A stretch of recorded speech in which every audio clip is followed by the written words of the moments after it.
The Best 96.3, I'm Ana Alicia Anguiano with your news for today, October 18th, 2011. The Del Rio Freshman School was deemed academically unacceptable by the Texas Education Agency after failing to meet all of the state-mandated criteria for the TAKS test. Freshman Principal Ivette Garcia defended her staff to the board at last night's school board meeting. But I do want to let you know that this rating is not indicative or reflective of the high caliber of our staff. They are very dedicated, very committed, very knowledgeable, and very compassionate. She went on to say that her staff is always willing to go out of the way to ensure student success, and an example of this is being implemented this week. Collaboratively, we designed an upgrade where we are going to give a second opportunity for the students that failed the class. Staff members will be providing after-school reteaching tutorials, and if students make up all missing grades, they will receive a passing grade in return. U.S. Border Patrol agents assigned to the Eagle Pass South Station seized 105 AK-47 ammunition magazines last night. Just before midnight, while patrolling near the Rio Grande River, agents found abandoned military duffel bags containing the rifle magazines.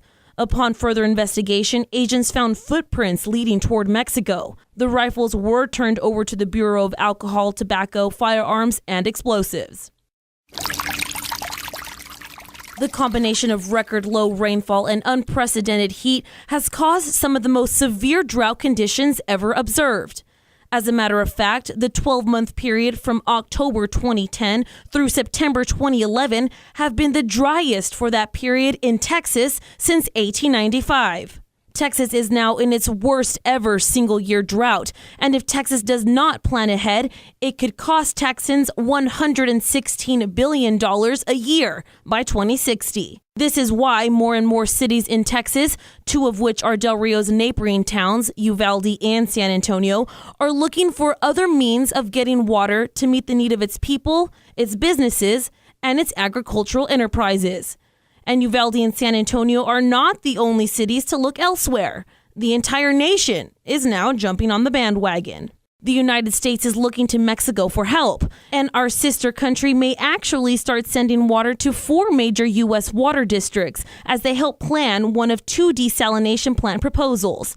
The 2 plants, located just 15 miles from the California border, would produce 150 million gallons of water a day, which is enough to supply more than 300,000 homes on both sides of the border. But of course, there is some controversy because desalination plants are known to plague coastal landscapes, sucking in and killing fish eggs and larvae.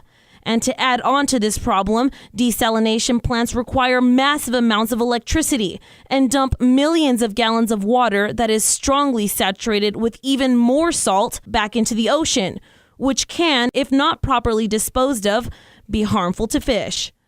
Although getting our water from a plentiful source proves to be advantageous in many ways, if the United States does begin to get its water from Mexico, only one question remains.